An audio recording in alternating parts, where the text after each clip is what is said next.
नाज़रीन, हमें ज्वाइन किया है मारूफ दिफाई तजिया नगार जनाब जनरल रिटायर्ड जाहिद महमूद साहब। बहुत शुक्रिया जनरल साहब, आपने हमें वक्त दिया। जनरल साहब, हम दो इश्यूज़ पे आएंगे। एक तो ये एक तरफ तो ट्रंप ये क्रेडिट ले रहे थे कि ये बाइडन ने नहीं उन्होंने किया, और उन्होंने ही किया करवाया अपने एक दोस्त प्रॉपर्टी टाइकून से जिसने गालबन झाड़ पिलाई कतर में इसको इजरायली प्राइम मिनिस्टर को। मगर साथ ही देखें तो जो पहला हेड ऑफ द गवर्नमेंट आता है वहाँ पे, और वहाँ पे वो स्टेटमेंट देते हैं कि जी मैं गजा की पट्टी खाली करवाऊंगा। इतनी बम्बिंग तो खाली, ज़ाहिर है अमेरिका ही लड़ रहा था वो जंग, वो तो खाली नहीं हो पाई। तो क्या व्हाट डू यू सी कि इसकी ये दोबारा से जंग का आगाज़ हो सकता है, जिस तरह से वो कह रहे हैं कि आप या आप मिस्र चले जाएं या आप जॉर्डन चले जाएं, फ़लस्तीनियों को कह रहे हैं जनरल साहब? जी काजी साहब, देखें मेरी नजर में तो जंग जो है वो क्लासिकल अभी एंड नहीं हुआ जी, एक पॉज है। इसको मैं ऑपरेशनल पॉज समझ लें कि जंग के बीच में दिया गया, जिसपे पीस को एक अपॉर्चुनिटी दी गई थी कि यहाँ पे टॉक्स हो और पीस को एस्टेब्लिश किया जाए। उस हद तक तो हम अप्रिशिएट करते हैं, लेकिन ये जो अभी स्टेटमेंट उन्होंने दिया, बेसिकली वो जब रिपोर्टर से बातचीत कर रहे थे डोनाल्ड ट्रंप, और वो कंडीशन जो पैलेस्टाइन की और खासतौर पर गाजा की जब बयान करते हैं, तो यहाँ पे एक तो पहली बात यह है कि उन्होंने एक्सेप्ट कर लिया कि जी गाजा को रियून कर दिया गया है, या जेनोसाइडल वॉर के अंदर पूरे गाजा को तबाह बर्बाद कर दिया। वो रबल उन्होंने ढेर करार दिया जी उसको, और इस ढेर को साफ करने में टाइम लगेगा। लेकिन इनडायरेक्टली वो जो बात कर रहे हैं कि वो सीसी से और किंग ऑफ जॉर्डन से जो बात हो रही है कि जी पैलेस्टीनियंस को वो एक्सेप्ट करे, वहां पर बसने दे ताकि वो बेहतर लाइफ फिलहाल गुजार सके, विच इज एक्सट्रीमली डेंजरस थी।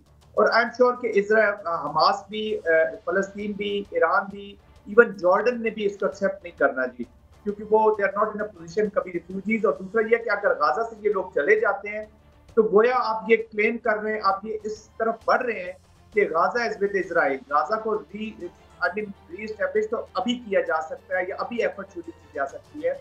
इस वक्त तकरीबन 3 लाख लोगों ने वापस गाजा के बीच में आना है, और नॉर्दर्न गाजा की तरफ जो मूवमेंट भी हो रही है इजराइल ने उसको भी रोक दिया है। तो ये तो सर, जो ट्रंप चाह रहे हैं कि गाजा को खाली कराया जाए, और गाजा खाली कराकर जो वहां पर लोग हैं फलस्तीनी उनको डिस्प्लेस कर दिया जाए, मुख्तलिफ इलाकों में भेज दिया जाए, तो ऐसा मंसूबा तो नहीं है कि फलस्तीनियों को वहां से निकाल कर भी किस्सा ही खत्म कर दिया जाए और जो ग्रेटर इसराइल है उसके प्लान पर आगे बढ़ा जाए और अमेरिका उसका साथ दे रहा है? जी बिल्कुल मियां साहब, आपने एग्जैक्टली बिल्कुल सही बात की है जी। यही मैं भी अर्ज कर रहा था कि ये एक फियर है, ये एक फियर होगा, और ये एक नॉन स्टार्टर है जी। इसका इंप्लीमेंट होना मुझे मुश्किल ही लग रहा है। वो कि उन्होंने क्लेम किया है कि प्रेसिडेंट सीसी ने भी और किंग ऑफ जॉर्डन दोनों ने एक्सेप्ट किया कि जी वो इसको करेंगे। वो अपने कॉन्फिडेंस से कह रहे हैं कि दे आर माय फ्रेंड्स, तो वो जरूर इसको करेंगे। और अगर उन्होंने इस पे एग्री किया है तो I think this is extremely dangerous जी। अच्छा जनरल साहब, एक और हवाले से आपसे गाइडेंस चाह रहा हूँ। जनरल साहब, हमने वियतनाम देखा, हमने उसके बाद जो है अफगानिस्तान देखा, और फिर उसके बाद हमने इराक भी देखा। अब वो आपको याद होगा ऑपरेशन शॉक एंड ऑ, जो कि अमेरिका को ले बैठा, और आज जो उसको कह रहे हैं कि एंड ऑफ अमेरिकन सेंचुरी हो रहा है। तो I think these wars are, कहाँ समाज बर्बाद तो हो जाते हैं, फतह नहीं होते। तो आप एग्री करेंगे कि जो हमास में सुना है कि 15 से 20 हज़ार लोग और शामिल हो गए हैं, और इजरायली ब्रिगेडियर कह रहे हैं कि now they are further a formidable force बन चुकी है। तो ये जंग तो हो सकती है, मगर खाली वाली बात तो आज तक हमने नहीं सुनी। जनाब जनरल साहब जी देखिए काजी साहब, मैं तो आपके प्रोग्राम में पहले भी एक दफा कहा था कि अब ये जो एनिमिटी है जी, ये नफरत जो है ये खून में चली गई है जी। और जब भी आप देख लें 1982 में जब ये वॉर हुई थी, तो उसके बाद के ये फिनोमिना है, ये हमास भी उसी के बाद का फिनोमिना है। उसके बाद जो दूसरे भी सिमेट्रिकल फोर्सेस ने जन्म दिया, ये उन्हीं फिनोमिना के बाद है। तो जब जुल्म बढ़ेगा, जब एक चीज कॉन्फ्लिक्ट खत्म ही नहीं होगा, तो ये इस तरह के और फिनोमिना होते रहेंगे जी, रेजिस्टेंस तो जारी रहेगी। और जब ये खून में चली जाती है till the time, that's why मैं हमेशा ये कहता हूँ कि ट्रंप जो है उनको बेसिकली जो एंड स्टेट है फलस्तीन की, पहले वो डिफाइन करनी होगी कि वो यहाँ की इस रीजन की जो 2 स्टेट सोल्यूशन है, या जो भी एक्सेप्टेबल सोल्यूशन है, कि ये हमारा फाइनल एंड स्टेट है। इसकी तरफ हम स्लोली एंड ग्रेजुअली बढ़ेंगे। और फेज 1 में ये हमने किया है, ये जो अभी सीज फायर किया जी, इसको हमने किया है। तो अगर तब जब तक वो एंड स्टेट की देखे ना, अभी वो इमीडिएट जो आज का दिन है या अभी जो इमीडिएट सिचुएशन है उसके ऊपर अगर कोई सोल्यूशन देंगे तो वी विल हैव पूरी जनरल साहब देखिए टेक्नोलॉजी की सर दौड़ है और टेक्नोलॉजी वार में देखने में ये आया कि ट्रंप जो है वो दुनिया को कह रहे हैं मेरा असला खरीदो। उसने इंडिया को भी कहा, मोदी से भी बात की कि मेरा असला खरीदा जाए। दूसरी जानब देखने में ये आया है कि उनका F-35 जो है वो गिरकर तबाह हो गया है। टेक्नोलॉजी तो उनकी फिर जो है वो एक्सपोज हो गई है।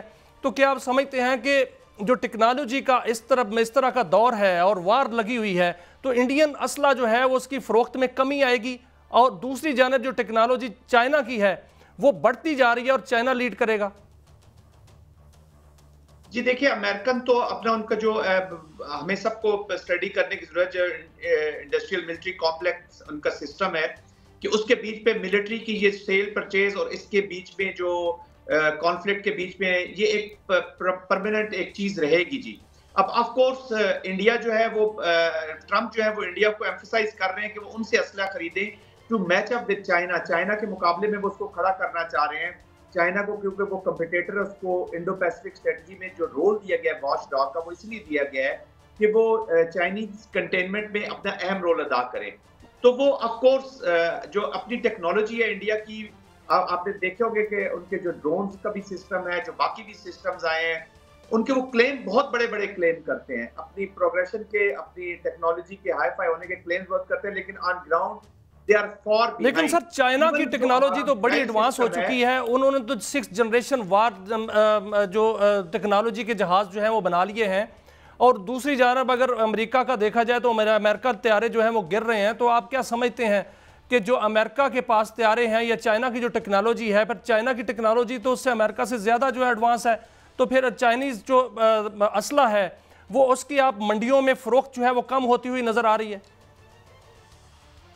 देखिए जी, ये जो असला की फरोख्त होती है ये डायरेक्टली एक मिलिट्री, इवन दुनिया का कोई भी मुल्क जब भी असला खरीद रहा होता है तो unfortunately I don't know, but unfortunately I से खासतौर पे पाकिस्तान के कॉन्टेक्स्ट में कि ये जो वर्ल्ड पावर्स होती है, खासतौर पे अमेरिका, ये अपना कोई ना कोई रोल अदा करता है। अब जब भी मैं आपको एग्जांपल देता हूँ कि पाकिस्तान या इस जैसा मुल्क जब रशिया के साथ कोई कोलैबोरेशन करना चाहता है तो सैंक्शंस की सूरत में, डिप्लोमेटिक कोर्जन की सूरत में, प्रेशर्स की सूरत में, पॉलिटिकल प्रेशर्स की सूरत में आपके ऊपर कदमें लगा दी जाती है जी। अभी लाइक रशिया की बहुत सारी ऐसी फर्म्स है, मोर देन 480 फर्म जो बैन कर दी गई है जी। तो वो जो भी असला, अभी ये देखें टर्की से जब इंडिया ने कोई चीज खरीदी, रशिया से सॉरी, जब S-400 इंडिया ने खरीदे थे उन पर तो कोई पाबंदी नहीं लगाई गई, लेकिन पाकिस्तान ने अगर अपने कोई इंजन भी रिपेयर करने हैं या कोई छोटा सा भी असला उनके साथ डील करनी है तो सीरियसली उसको हैम्पर किया जाता है। तो this is how this international politics works ही। इस पे तो जब तक अप्रूवल ना आए अमेरिका की तरफ से या बड़े मुल्कों की तरफ से, तो कोई ना कोई इसमें रोड़े अटकाते रहेंगे। अभी आपने चाइना के साथ जो कंपनीज है हमारी, जो हमारे कुछ हमें हेल्प करती हैं या जहाँ से हम कुछ थोड़ी सी हमें सपोर्ट मिलती थी, मिसाइल, अल्हम्दुलिल्लाह पाकिस्तान के इंडिजिनस मिसाइल प्रोग्राम है, ऐसी कोई बात नहीं है, लेकिन चाइनीज उन कंपनीज को बैन कर दिया जाता है, पाकिस्तान की कंपनीज को बैन कर दिया जाता है। तो this is how the international politics ये अपना। अच्छा जनरल साहब, ये फरमाइए कि मैं 2 सवाल आपसे पूछूंगा। एक तो ये कि वहाँ तो 6 कंपनीज है ना, जिसे मिलिट्री इंडस्ट्रियल कम्प्लेक्स आप कह रहे हैं, चाइना में क्या सिस्टम है? रशिया में तो मैं पढ़ रहा था कि एक कंसोर्शियम है जिसको गवर्नमेंट कंट्रोल करती है, जो तमाम असला डेवलपमेंट और उसकी प्रोडक्शन करता है। क्या चाइना अपना असला स्टेट सेक्टर में बना रहा है, पब्लिक सेक्टर में? जी देखिए, उनके जो प्राइवेट सेक्टर भी इवन है वो फंक्शन अंडर स्टेट ही करता है जी।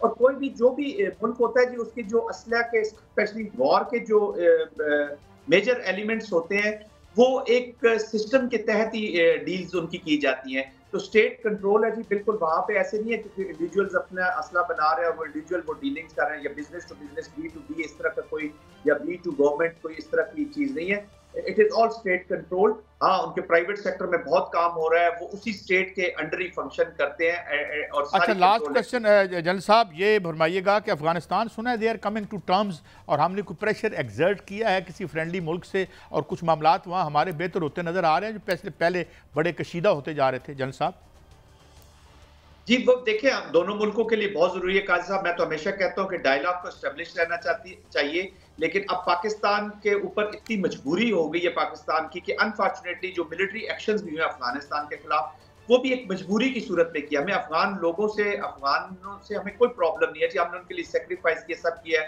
अबूरी हुकूमत को अभी समझने की जरूरत होगी। लेकिन मैं काजी साहब आपके प्रोग्राम के वसातत से ये जरूर कहना चाहूंगा कि deterrence in all fields, political, diplomatic और मिलिट्री में हमें इस्टेब्लिश करनी है, वरना हमारा अफगानिस्तान के साथ जो अमन है ये एक चैलेंज ही रहेगा।